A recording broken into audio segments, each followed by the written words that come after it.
Okay, so before we start, let us all pray. Let's bow our head and close our eyes. Lord, let's pray. Thank you for all the food that we eat kanina pong breakfast. Thank you po sa mga teachers na nagtuturo sa amin ng lessons para maintindihan po namin ang aming mga gagawin. Please help and guide us to answer all the questions na related po sa aming long test bukas in mathematics. Please give us knowledge and wisdom din po, lalo na po bukas at saka sa Saturday para makasagot po kami ng tama sa aming exams. And please help my students to listen well and focus on my topic today. In Jesus' name we pray. Amen. Okay, kamusta ang lahat? Nanood na ba kayo sa LMS? Nanood na? This mic. Apa, sir. Sa akin yung link, sir. Yung link again, yung gagawin?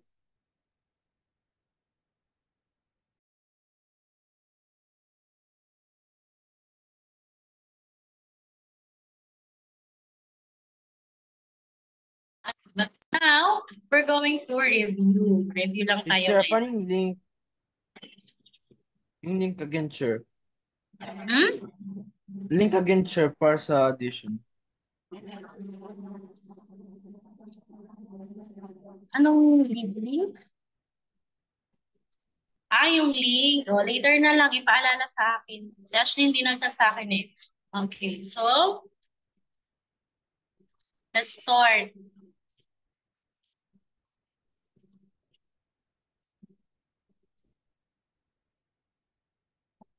Let's drop Yes. this. So, if I'm not asking you, please don't open or don't turn on your mic. If I'm asking you, turn on your mic and then speak. Okay? Let's have this one. Blank means writing an expression as the product of two or more binomials, and this written as x plus n times x plus n. Ano kaya yun? Factoring trinomials, dividing trinomials, Why is addition there of... two B's?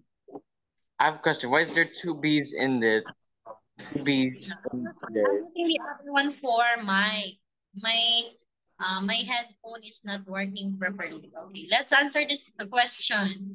Alin kaya Question. dyan? Why Okay is na, there okay na. two in the defined trinomials? Why is there two B's? Hmm? Why is there two B's in it in the dividing trinomials in it? Later, I will answer your question. Okay? So here muna, let's answer this one. Means writing an expression daw. Nagsusulat daw tayo ng expression na kung saan it is a product of two or more binomials. Ano kaya yun? Factoring, dividing, addition.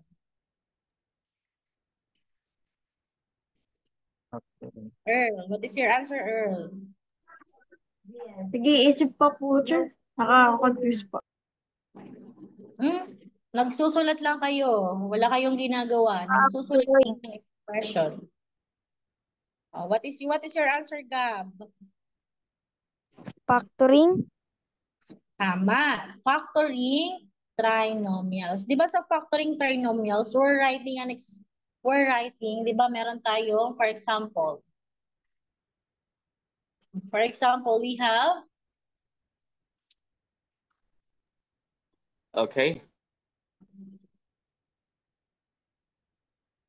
we have 2x squared, 2x squared plus 2x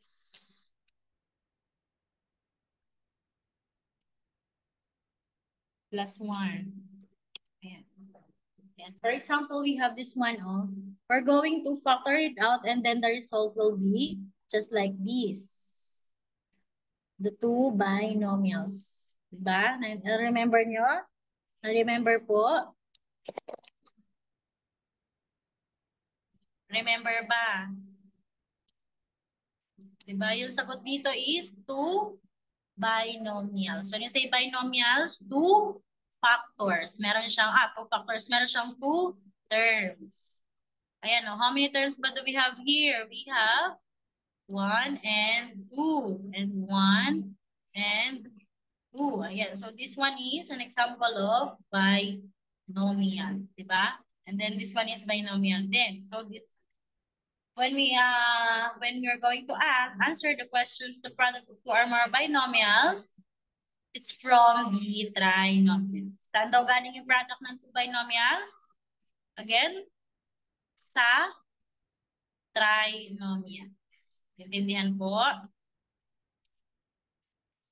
Okay, next. Steps in factoring trinomials. Do you remember pa the steps in factoring trinomials? For example, again, we have kanina 2x squared plus 2x plus 1. Ayan. Step 1.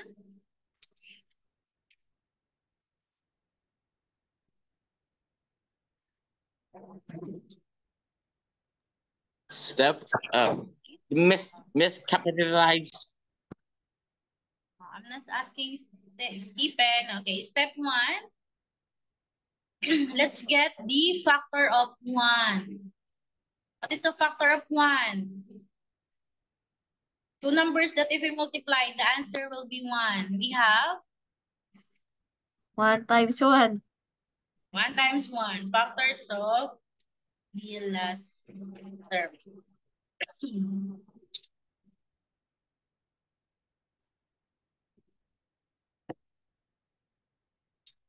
We have 1. And then factors ng 1 is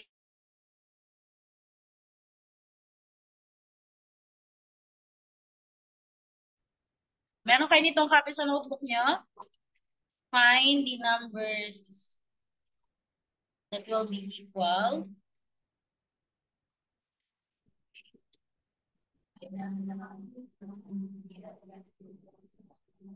Wow.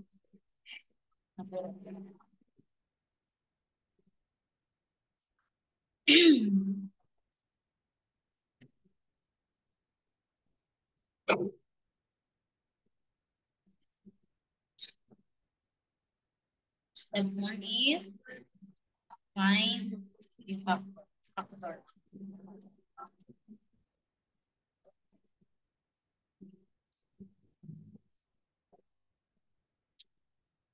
Ano ang step 2 natin? Step 2. Find the numbers that will be equal to the middle term. Tama? Ano ang middle term natin dyan? We have 2x. And then step 3,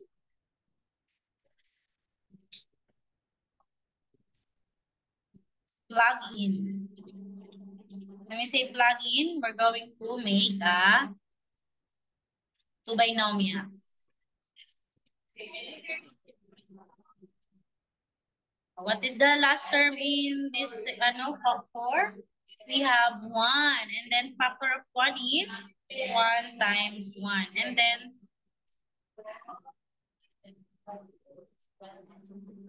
ayan. And then if sabi dyan, find numbers that will be equal to the middle term. What is the middle term natin? What is the middle term? We have 2x. 2x. And then we're going to find the numbers that will be equal to 2. Ano yung number dyan? We have 1 plus 1. Tama? Ito, gagamitin natin to. Ayan, so we're going to use 1 times 1. Ngayon, we're going to step 3.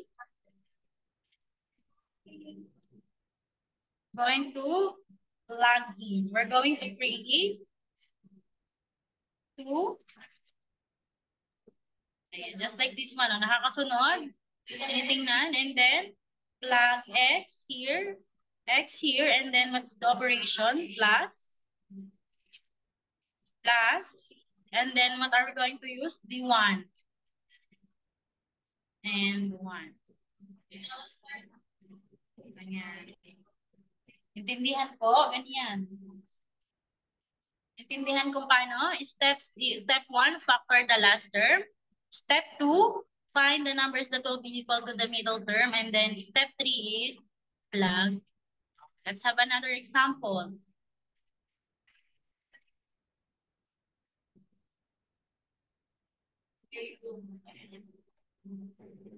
Let's have x c raised to 2 plus 4c minus ano? 4c 6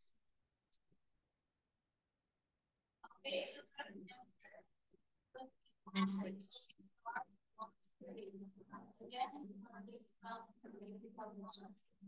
Minus 6. Then let's have 4.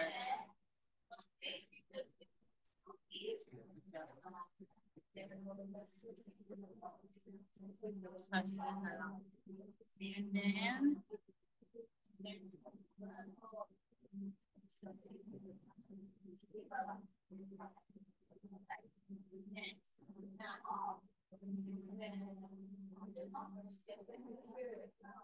tama ba?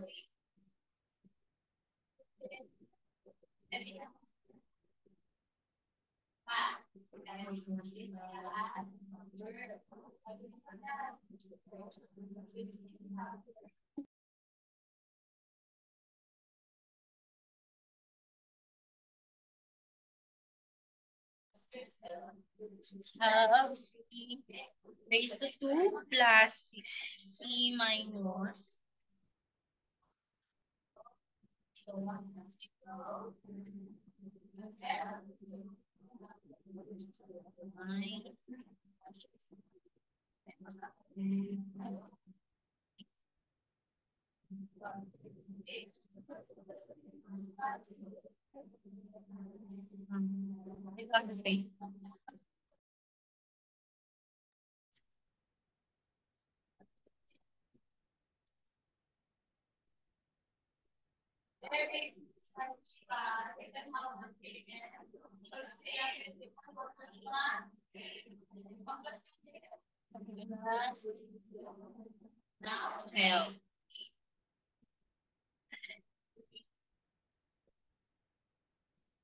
Again, what is the step 1? Step 1. What is the step 1 kanina? Factor the last term. Last term. What is the last term here? We have 16. What is the factor of 16? What is the factor of 16? Two numbers that if you multiply, will be equal to 16. 15 times 1.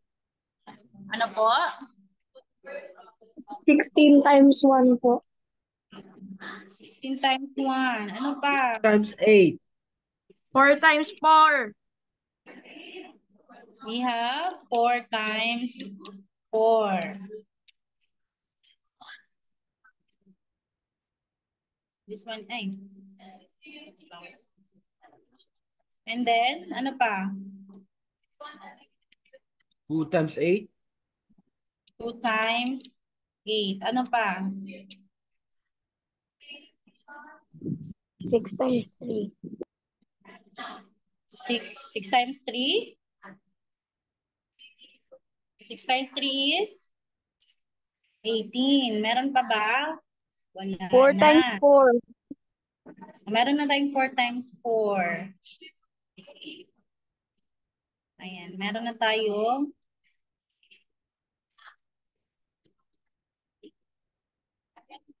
We have c squared plus 8. C plus 6. Ayan. So now this is the step 1. Step 2, we're going to choose the numbers that will be equal to the middle term. What is the numbers that will be equal to middle term here? Is it 16 plus 1? 16 plus 1, 17. 4 plus 4? 8. 8. And then 2 plus 8 is 10. O, alin ang gagamitin natin? 4 times 4. 4 times 4. Ayan. Ito ang gagamitin. 4 times 4. Next is step 3. This is step 2. Then step 3, plug in. We're going to create 2 binomials. 2 binomials. We have x plus 4 and then plus 4. Nagigets po? Pag alam nyo na yung steps, is ganun lang yung gagawin nyo. Naintindihan po? Okay, let's continue. Let's continue. Next, blank is nothing more than a fraction in which the numerator and or the denominator are polynomials. Ano daw? Fraction daw siya ng polynomials. When you say fraction ng polynomials, ano siya? Rational expression, fraction, or trinomials? Rational expressions. Rational expression. Pag nabasa niyo yung fraction ng polynomials, ang sagot ay rational expression. Next. Ayan, simplify rational expression.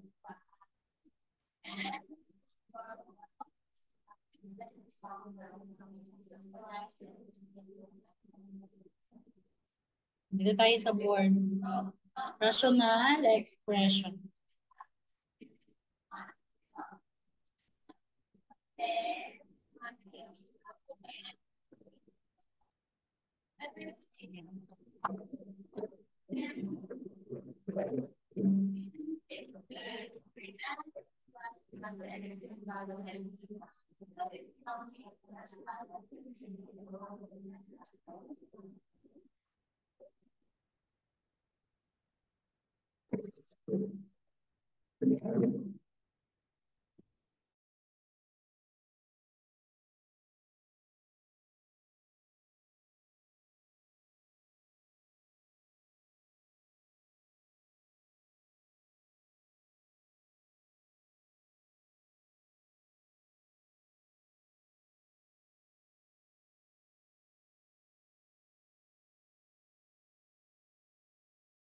Teacher, your mic's off. Teacher, your mic's off. Microphone off.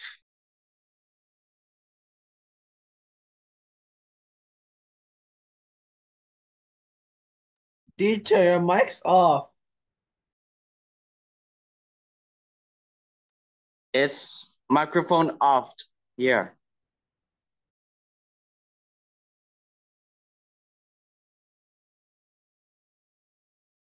Well, I don't know now.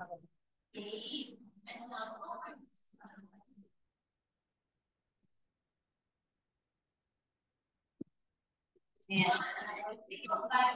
Ayan, for example, naririnig na, for example, we have 16x cubed over 4x squared. So for, ang hiningi dito is simplify the fraction. Simplify. We're going to divide 16 by 4. Ilan ba yun? 16 divided by 4? Ilan? 16 divided by 4 is equal to? 4. 4. Okay. We have 4 here and then 1 here. And then sa x cubed and x squared, sa lower exponent natin, we're going to expand. Now we have 4. Let's write 4. X squared over 1x. Expand natin. We have 3, diba dito? So we're going to have 3. And then we have 2 here. And then we're going to have 2. And then cancel more. Cancel, cancel, cancel. Anong natira sa baba? What number are left on the denominator? We have 1. And then what are the numbers left in the numerator? We have 4 and then X. X. Okay, so this is the simplified. This is how we simplify. Ibigas po. And then we're going to write it as or. Hindi na natin ilalagay yung 1. Ano na siya? A whole number always have 1 on the as denominator. Intindihan? Let's have another one. Yes. Let's have 12 over 12 squared over 6 t squared. Let's answer. Let's expand muna this t. We have c over 6 c and c. And then cancel the c, cancel. Do we have c pa? Wala na, di ba? Kasi na-cancel natin. And then 12 divided by 6. What is the answer? 12 divided by 6. What is the answer? 1. 12 divided by 6? FJ, 12 divided by 6. FJ. 2. Hmm? The answer is? Who says 2? Me. 2. Okay, the answer is 2. Me and So FJ. this is simplified. Intindihan po? Intindihan?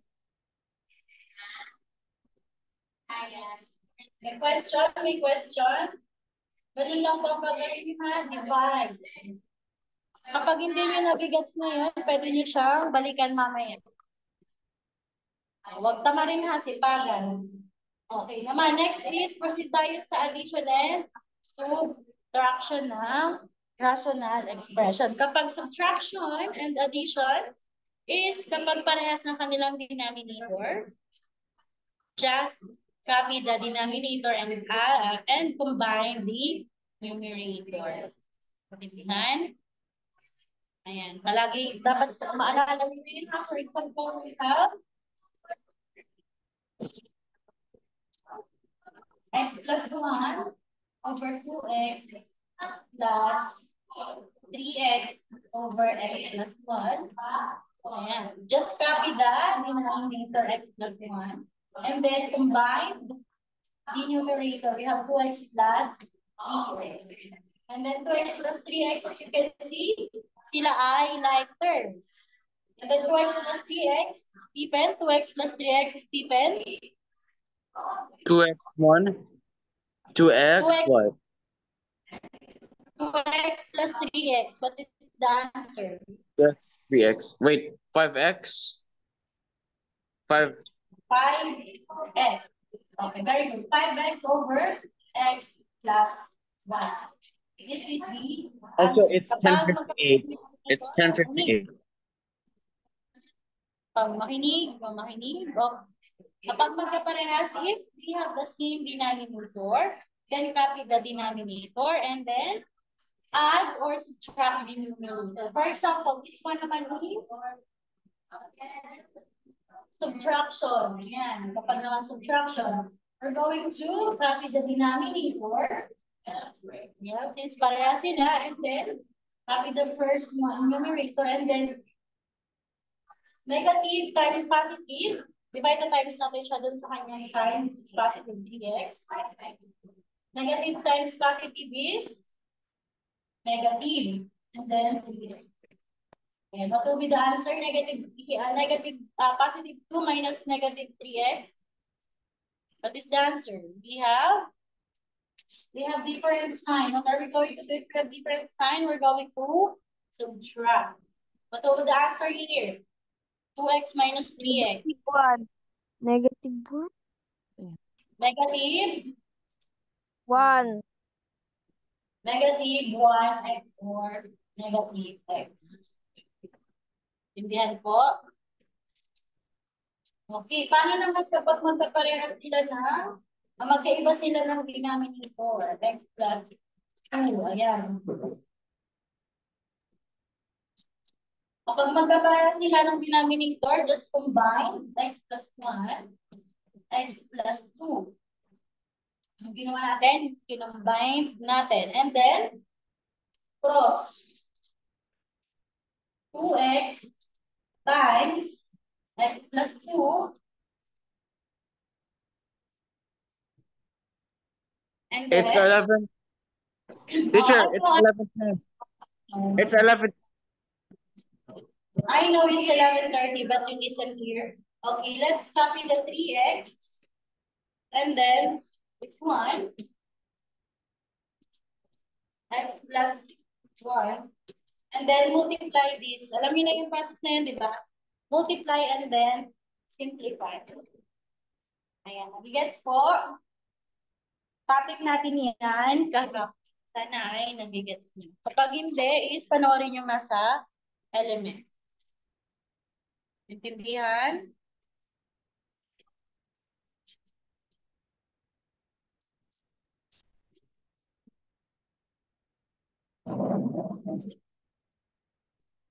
Okay, so that's all for today.